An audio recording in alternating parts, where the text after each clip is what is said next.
सभी भाइयों बहनों को नमस्कार। स्वागत है आपका फिर से गवर्नमेंट एग्ज़ाम प्रिपरेशन चैनल में। और कंटिन्यू करते हैं यूपी ट्रिपल एस सी पेट सुपर फास्ट रिवीजन का 10वां पार्ट। और आशा है कि ये सारे पार्ट आपको पूरी तरीके से हेल्प करने वाले हैं। ठीक है, फुल में फुल मार्क्स की तरफ हम लोग जा रहे हैं। और देखिए, किसी भाई को लग रहा होगा, बहन को लग रहा है कि इतना आसान क्वेश्चन, तो पीईटी में आसान ही क्वेश्चन आने वाले हैं। पर यह है कि हाँ, सारे आसान क्वेश्चन कवर होने चाहिए, सारे एवरेज क्वेश्चन कवर होने चाहिए। ठीक है, चलिए शुरू करते हैं। आप सबसे निवेदन है कि चैनल को सब्सक्राइब करिए, लाइक करिए, शेयर करिए। शुरू करते हैं क्वेश्चन, पहला क्वेश्चन। ठीक है, पृथ्वी का सबसे लंबा पर्वतमाला कौन सा है? ठीक है, तो एंडीज पर्वत है। ठीक है, ये कौन सा है? एंडीज पर्वत है। ये कहाँ पे है? ये मान लीजिए कि दक्षिण अमेरिका महाद्वीप है, तो ये जो है ऐसे फैला हुआ है। ठीक है, एंडीज पर्वतमाला ये सबसे विश्व का सबसे जो है लंबा पर्वतमाला है। ठीक है, सबसे प्रचुर मात्रा में मिलने वाला तत्व तो कौन सा है? पृथ्वी पर सबसे प्रचुर मात्रा में मिलने वाला तत्व तो कौन सा है? वो है ऑक्सीजन। ठीक है, चलिए, सूर्य के चारों ओर घूमने वाले ग्रहों की कुल संख्या कितना है? तो वो है 8। देखिए, 9वां ग्रह प्लूटो था। तो प्लूटो क्या करता था? मान लीजिए सूर्य है, प्लूटो क्या करता था? जो ये प्लूटो, मान लीजिए प्लूटो का कक्ष है, तो अपने नज़दीकी कक्ष वाले में क्या करता था? ऐसे घूमने लगता था। तो ये जो है ग्रह का गुण नहीं है कि दूसरे के कक्ष में जाए, इसलिए प्लूटो को जो है भूगोलवेताओं ने हटा दिया कि जो है ये ग्रह नहीं रहेगा। तब से जो है 9 ग्रह से क्या हो गए? 8 ग्रह हो गए। ठीक है, चलिए, ओजोन परत कहाँ पाई जाती है? तो ओजोन परत पाई जाती है समताप मंडल में।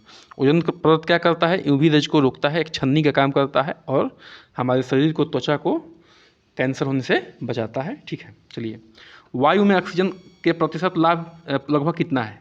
तो वायु में ऑक्सीजन का प्रतिशत लगभग जो है 21% है।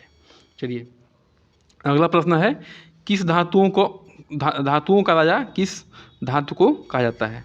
तो धातुओं का राजा किस धातु को कहा जाता है? तो कहा जाता है सोना को, यानी गोल्ड को।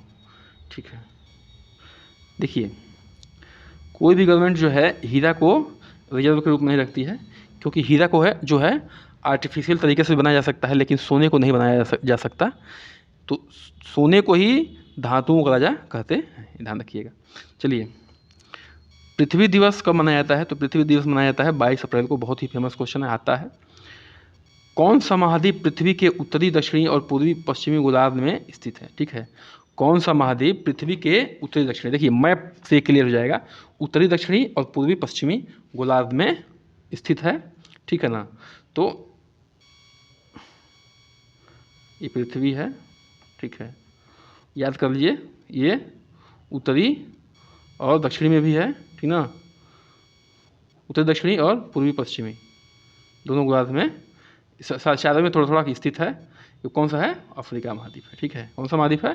अफ्रीका महाद्वीप, उत्तरी, दक्षिणी और पूर्वी पश्चिम गोलार्ध में स्थित है। ठीक है ना, चलिए, एक ही तापमान वाले स्थानों को जोड़ने वाले काल्पनिक रेखाओं को क्या कहते हैं? समताप रेखा कहते हैं। जैसे मान लीजिए कि एक ही तापमान जैसा हो, जैसे मान लो कि ये 20 डिग्री वाले हैं, ये 25 डिग्री वाले हैं, ये 30 डिग्री वाले हैं, तो जो सारे स्थान जो है 20 डिग्री वाले हैं, ये 25 डिग्री वाले हैं, ये 30 डिग्री वाले हैं। ठीक है, तो ये क्या कहे जाएंगे? ये समताप रेखाएं कही जाएंगी। अंग्रेजी में कहेंगे आइसोथर्म, अंग्रेजी में कहेंगे आइसोथर्म, और हिंदी में कहेंगे समताप रेखाएं। देखिए, किसी प्राकृतिक प्रदेश में समरूपता होती है। देखिए, मान लीजिए एक प्राकृतिक प्रदेश है, एक दूसरा प्राकृतिक प्रदेश है। ठीक है, तो किसी प्राकृतिक प्रदेश में समरूपता क्या होगी? एक मिनट, जलवायु और प्राकृतिक वनस्पति। तो यहाँ की जलवायु लगभग सेम होगी, और यहाँ के जलवायु और प्राकृतिक वनस्पति जो है दोनों लगभग सेम होगी, तो कहेंगे कि यहाँ जो है प्राकृतिक समरूपता पाई जाती है। चलिए आगे बढ़ते हैं। वायु की ऊर्ध्वाधर गति, वायु की ऊर्ध्वाधर गति को कहते हैं, क्या कहते हैं? वायु प्रक्षोभ कहते हैं। वायु की ऊर्ध्वाधर गति को क्या कहते हैं? वायु प्रक्षोभ कहते हैं। कौन सी नदी जो है हिमालय के पास से निकलती है? देखिए, ये सबसे जो है मैप के क्वेश्चन है, और मैप के क्वेश्चन जो है आते हैं। देखिए, ये है, मान लीजिए इंडिया है। ठीक है ना, तो जो यहाँ से निकलती है सिंधु नदी। ठीक है, तो ये जो है नदी हिमालय के पार, और हिमालय हमारा कहाँ हुआ है? ये है हिमालय सारा हमारा। ठीक है, तो हिमालय को पार करके जो है सिंधु नदी निकलती है। चलिए, एक मिनट, सहारा अफ्रीका के किस हिस्से में है? ठीक है, सहारा अफ्रीका के किस हिस्से में है? तो वह उत्तरी उत्तरी में है, ठीक है। अफ्रीका महाद्वीप है, ये अफ्रीका महाद्वीप है, तो ये उत्तरी पार्ट में जो है सहारा महाद्वीप है, ठीक है। अंटार्कटिका जो है, अंटार्कटिका में भारत के अनुरक्षित 2 अनुसंधान केंद्र का नाम बताइए। देखिए अंटार्कटिका कहाँ है, ये पृथ्वी है, ठीक है। अंटार्कटिका महाद्वीप कहाँ पे है, ये है। तो यहाँ पे 2 जो है वो है मैत्री और भारती जो है अनुसंधान केंद्र हैं, जो अनुरक्षित 2 अनुसंधान केंद्र कौन है, मैत्री और भारती। ये 13 नहीं रहेगा, ठीक है। सिनकोना का कौन सा भाग औषधि देता है, ठीक है, ध्यान रखिएगा। सिनकोना का छाल जो है औषधि देता है। ये जो है छाल मलेरिया के दवा बनाने में काम आता है। सिनकोना का छाल जो है मलेरिया की दवा बनाने में काम आता है। क्योटो प्रोटोकॉल क्या है, क्योटो प्रोटोकॉल क्या है, यह ग्लोबल वार्मिंग को कम करने के उपाय के लिए देशों के बीच का करार होता है, ठीक है। क्योटो प्रोटोकॉल में क्या हुआ था कि ग्लोबल वार्मिंग को कम करने के लिए 2 देशों के बीच में करार किया गया था, ठीक है। मतलब कई देशों के बीच में, सॉरी 2 देशों के बीच में नहीं, कई देशों के बीच में, ठीक है। 2011 की जनगणना के अनुसार किस राज्य की आबादी अधिकतम है। सभी जानते हैं कि उत्तर प्रदेश जो है नंबर 1 है जनगणना में, ठीक है, सबसे अधिक जनसंख्या है। बृहत पृष्ठीय क्षेत्रफल वाला महासागर कौन सा है, देखिए मतलब किस महासागर का क्षेत्रफल सबसे अधिक है, तो कौन सा महासागर है, प्रशांत महासागर। कौन सा महासागर है, प्रशांत महासागर। इसमें सबसे बड़ी एक खाई है मेरियाना ट्रेंच। कौन सी खाई है, मेरियाना ट्रेंच। 11,000 से ऊपर, 11,000 मीटर से ऊपर गहरी है, ठीक है। तो ये भी याद रखिएगा कि सबसे अधिक गहरी खाई किस में है, तो मेरियाना ट्रेंच में। देखिए बहुत ही फेमस क्वेश्चन, मानवाधिकार दिवस कब मनाया जाता है, तो मनाया जाता है 10 दिसंबर को। कब मनाया जाता है, 10 दिसंबर को। ये क्यों मनाया जाता है कि इंसान जो है अपने अधिकार को समझे और अपने अधिकार को संरक्षण करे, अपने अधिकार के लिए लड़े, इसलिए मानवाधिकार दिवस मनाया जाता है। आगे बढ़ते हैं। 1488 में किसने केप ऑफ गुड होप की खोज की थी। देखिए केप ऑफ गुड होप कौन सा है, ये अफ्रीका महाद्वीप है। तो जैसे कन्याकुमारी निचला पॉइंट है ना इंडिया का, वैसे जो है इसका जो निचला पॉइंट है अफ्रीका महाद्वीप का, अफ्रीका का, उसी को कहते हैं कि केप ऑफ गुड होप।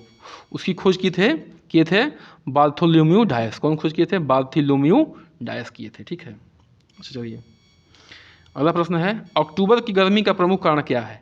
अक्टूबर गर्मी का प्रमुख कारण देखिए उच्च आर्द्रता के साथ संबंध उच्च तापमान। देखिए जब आर्द्रता अधिक होगी, मतलब आर्द्रता अधिक मतलब क्या होता है कि जब जलवायु में वाष्प जो है, सॉरी जलवाष्प अधिक होगा तो क्या होगा, गर्मी और उच्च तापमान होगा तो क्या होगा, गर्मी निकल ही नहीं पाएगी। क्यों, क्योंकि बाहर भी जलवाष्प है और अंदर का जलवाष्प, हमारे शरीर का जो जलवाष्प जो है निकल ही नहीं पाती है, उसको रोकती है कौन, बाहरी जलवाष्प। इसलिए जो है मतलब कि अंदर की हमारी जो जलवाष्प है उसको जो है बाहरी जलवाष्प इसलिए रोकती है क्योंकि बाहर जो है संतृप्त है वायुमंडल।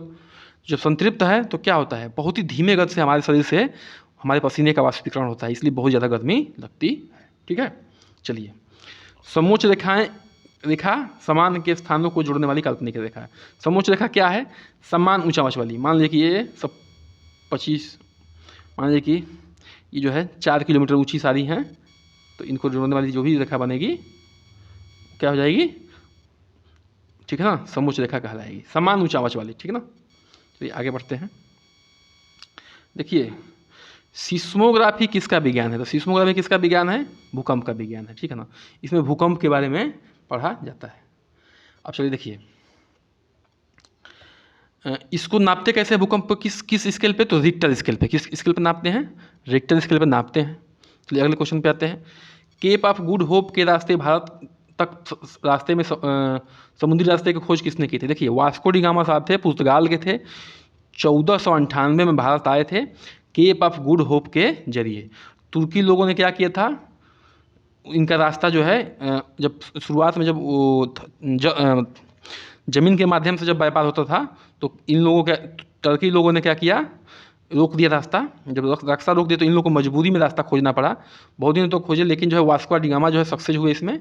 1498 में जो है पुर्तगाल के थे और भारत पहुँचे थे। इनको कहा जाता है कि भारत की खोज की थी। तो यही केप ऑफ गुड होप जो अफ्रीका महाद्वीप का निचला पॉइंट है, उसके होते हुए रास्ते से जो है भारत पहुँचे थे। आप एक बार जो है विश्व का मैप देखेंगे तो क्लियर हो जाएगा, ठीक ना। फिर वही क्वेश्चन आता है, कुनैन किस पेड़ की छाल से निकलता है, तो कुनैन जो है सिनकोना के पेड़ की छाल से निकलता है, ठीक है।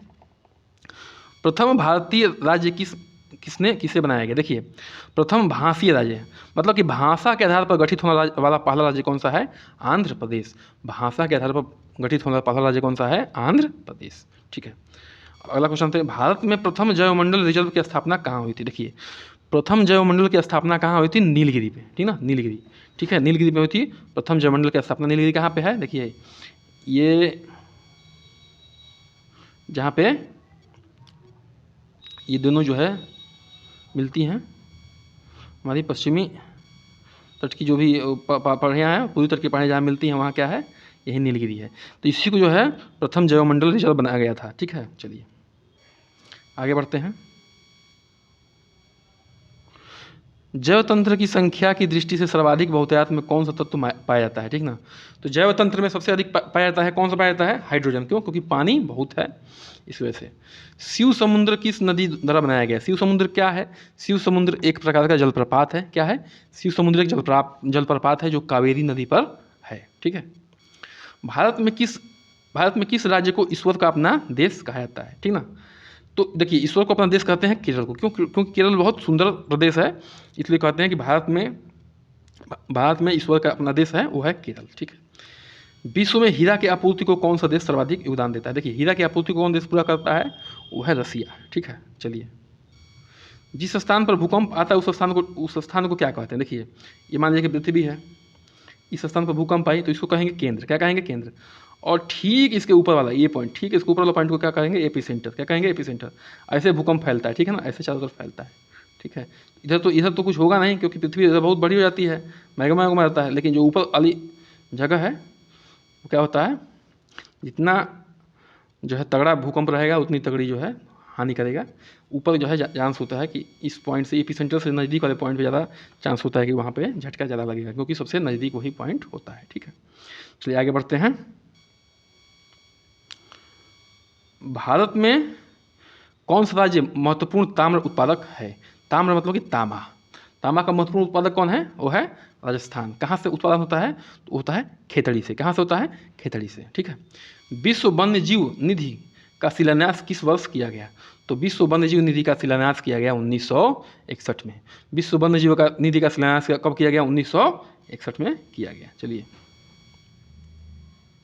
देखिए, विच्छेदक नदी के घुमाव में बनी झील को क्या कहा जाता है? देखिए, क्या होता है, नदियाँ जब ऐसे ऐसे घूमती हैं, एक मिनट रुक जाइए, तो क्या करती हैं, ये यहाँ पे जमा करती जाती हैं, और ये जो है यहाँ पे जमा करती जाती है अपनी गाद। धीरे धीरे जमा करते करते क्या होता है, ये जो है ये अलग हो जाता है, और नदी जो है अपना रास्ता इसे चेंज कर देती है। ठीक ना, रास्ता इसे चेंज कर देती है, तो ये वाला पॉइंट जो है, ये वाला जो है, ये बन जाता है ऐसा आपका इस आकार का।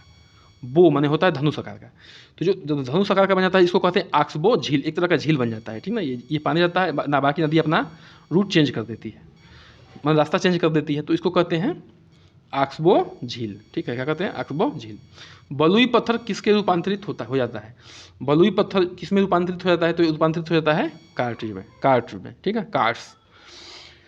बलुई पत्थर, ये भी आता भी है क्वेश्चन कि बलुई पत्थर जो है का रूपांतरित रूप क्या है? तो है कार्टेज बोलेंगे, चाहे कार्ट्स बोलिए। भारत में के किस राज्य की क्षेत्रफल एवं जनसंख्या की दृष्टि से समान रैंकिंग है? देखिए, जितनी रैंकिंग जो है जनसंख्या की दृष्टि से, उतनी रैंकिंग किस में है? उसकी क्षेत्रफल में भी है, तो वो है राज्य मेघालय। कौन है? मेघालय। चलिए, जो वन चक्रवातों के अवरोधक का कार्य करते हैं वो कौन से वन होते हैं? देखिए, मैंग्रोव वन। कौन से होते हैं? मैंग्रोव। देखिए क्या होते हैं मैंग्रोव, मैं बता रहा हूँ। ये मान लीजिए कि समुद्र है, ये समुद्र है, तो ये क्या होता है कि यहाँ पे मैंग्रोव वन होते हैं, एकदम जकड़े होते हैं। किसको? बहुत छोटे छोटे वृक्ष होता है, लेकिन एकदम जो है पृथ्वी से जकड़े होते हैं, ज़मीन से जकड़े होते हैं। तो जब भी यहाँ से सुनामी उनामी आती है तो क्या करती है, इनकी तीव्रता को ये लोग रोक देते हैं, और बहुत ही कम खतरा हो पाता है यहाँ पे। ठीक है, जो भी यहाँ पे शहर है, गाँव है, जो भी है। ठीक है, तो क्या होता है, ऐसे वन जो है सुंदरबन में पाए जाते हैं, उड़ीसा में पाए जाते हैं, आपके जो है गुजरात में पाए जाते हैं। तो ऐसे वन जो है मैंग्रोव वन कहलाते हैं, जो चक्रवातों को रोक देते हैं। ठीक है, आगे बढ़ते हैं। भारत में सबसे ऊंची चोटी कौन सी? देखिए, भारत में सबसे ऊंची चोटी है K2, जिसको गार्डविन आस्टिन भी कहते हैं। K2 है जिसको गार्डविन आस्टिन कहते हैं। विश्व का सबसे जो है ऊंची चोटी कौन सा है? वो है माउंट एवरेस्ट। वो कहाँ पे है? नेपाल में। कहाँ पे है? नेपाल में है। और भारत की सबसे ऊंची चोटी कौन सी है? गार्डविन आस्टिन यानी K2। देखिए, हवा के तेज वेग से बने रेतीले टीलों को क्या कहते हैं? देखिए, हवा के तेज वेग से बने को क्या कहते हैं? रेतीले टीलों को क्या कहते हैं? ड्यून कहते हैं। ये जो है मरुस्थलीय क्षेत्र में पाए जाते हैं, राजस्थान वाले क्षेत्र में पाए जाते हैं। कौन सा, क्या चीज़? ड्यून्स। ठीक है। विश्व का सबसे बड़ा महाद्वीप कौन सा है? देखिए, विश्व का सबसे बड़ा महाद्वीप जो है वो ग्रीनलैंड है। ग्रीनलैंड मैप में देखेंगे तो हो जाएगा, देखेंगे तो पता चलेगा। ये डेनमार्क का क्या है? पार्ट है। ये भी क्वेश्चन आता है, ग्रीनलैंड किस देश का भाग है? तो है डेनमार्क का भाग है। ठीक है। ईंटों के निर्माण के लिए कौन सी मिट्टी प्रयोग की जाती है? देखिए, लाल और पीली मिट्टी। देखिए, मिट्टी तो कोई भी प्रयोग कर सकते हैं भट्ठे वाले, लेकिन लाल और पीली मिट्टी जो है परफेक्ट मानी जाती है। भारत में किस राज्य को धान का कटोरा कहते हैं? कहते हैं मतलब कि धान का उत्पादन यहाँ बहुत अच्छा है, धान का कटोरा कहते हैं आंध्र प्रदेश को। ठीक है। भारत में सबसे ऊंचा जलप्रपात कौन सा है? तो सबसे ऊंचा जलप्रपात कौन सा है? जलप्रपात क्या होता है? जो पहाड़ों से ऊंचे से पानी गिरती हैं इसे, ठीक ना। ये मान लीजिए कि पहाड़ है और ये पानी गिरता है डायरेक्ट, बहुत सुंदर दृश्य होता है। तो वो सबसे ऊंचा जलप्रपात है आपका जोग जलप्रपात। किस नदी पर है? तो कवारती नदी पे है। किस नदी पे? कवारती नदी पे। याद कर लीजिएगा, ये भी क्वेश्चन आता है। चलिए आगे बढ़ते हैं। इससे पहले कृपया करके हमारे चैनल को सब्सक्राइब करिए, लाइक करिए, शेयर करिए। ठीक है। और बने रहिए हमारे साथ। पीटी में बहुत अच्छे नंबर लाने वाले हैं। इंग्लिश का भी सीरीज लाऊंगा, हिंदी का भी लाऊंगा। देखिए, एकदम बहुत ही सुपरफिशियल क्वेश्चन आएंगे, ऊपर ऊपर से आएंगे, वैसे ही पेपर आएंगे। बहुत डीप में तैयारी करने की जरूरत नहीं है। जब अगला पेपर होगा मेंस का किसी भी एग्जाम का, जैसे आपका लोअर पीसीएस हो गया, लेखपाल हो गया, उसमें बहुत अच्छे से तैयारी करेंगे। लेकिन अभी हमें अच्छे से अच्छे नंबर लाने हैं, तो डीप में जाएंगे कोई फायदा नहीं होगा, क्योंकि उतना डीप आएगा नहीं। ठीक है। भारत में सबसे वो हो गया है, वह कौन सी सबसे बड़ी धारा है जिसे काले पानी के कारण काली धारा भी कहा जाता है? मतलब उसका पानी जो है काला है, इस कारण जो कहते हैं ये काले पानी का धारा है। तो जो काली धारा इसको कहते हैं, उसको, तो वो है क्यूरोसिया का धारा। ठीक है। कौन सा धारा है? क्यूरोसिया का धारा। विश्व की 25% भूमि आच्छादित करने वाला सबसे बड़ा वन कौन सा है? वो है साइबेरिया का टैगा वन। कौन है? साइबेरिया का टैगा वन जो है विश्व का 25% जो है भूमि को आच्छादित करता है। चलिए इसी के साथ आज के वीडियो को समाप्त करते हैं। बने रहिए हमारे साथ। बहुत बहुत धन्यवाद।